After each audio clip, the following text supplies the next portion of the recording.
अस्सलाम वालेकुम। बड़ी मुश्किल से होता है मियां साहब यहाँ तुम देखिए जब मुझे इतनी याद आई तो हजरत कहना माँ की तरह दुआएं दे रही थी तो भाभी याद आ गई। मैं तो भाभी को सोकर कि मैं आई हुई भाई फ्रीडम कार्ड दिए लेकिन बच्चे मुझे छोड़ दिए हैं कहते खुद ही आ जाओ। आपका स्टाफ मुझे याद रखना है और काम कोई नहीं करा इंशाल्लाह ताला। मरियम साहब आपकी वापसी के हवाले से 25 और 29 की डेट चल रही है, कुछ बताएंगे इस हवाले से? यहाँ साहब हम जिस प्लीज जाते थे इंशाल्लाह फाइनल होगा तो रात बीती रोड से आप फिर वापस आए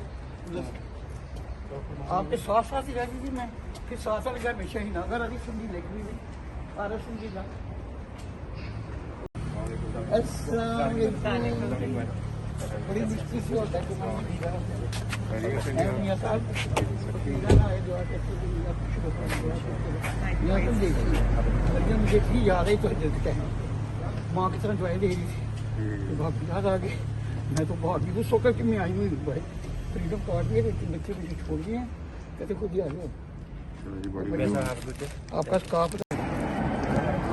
मुझे याद रखना है और काम कोई नहीं करा इंशाल्लाह ताला। मरियम साहब आपकी वापसी के हवाले से 25 और 29 की डेट चल रही है, कुछ बताएंगे इस हवाले से? यहाँ साहब हम जिस प्लीज जाते थे इंशाल्लाह फाइनल होगा तो फिर रात बीती रोड से आप फिर वापस आए आपके साथ साथ ही रह गई थी मैं फिर साथ साथ घर में शहीद अगर अभी सुनगी लेखनी में आर सुनगी ना। YouTube पर गूगली न्यूज देखने के लिए youtube.com की सर्च बार में गूगली न्यूज टीवी टाइप करें। गूगली न्यूज के पेज पर सुर्ख रंग के सब्सक्रिप्शन वाले बटन पर क्लिक करना ना भूलिए। YouTube पेज पर अपलोड होने वाली वीडियोस से बाखबर रहने के लिए बेल आइकन पर क्लिक कीजिए। आपको हर नई वीडियो के बारे में नोटिफिकेशन मौसूल हो जाएगा।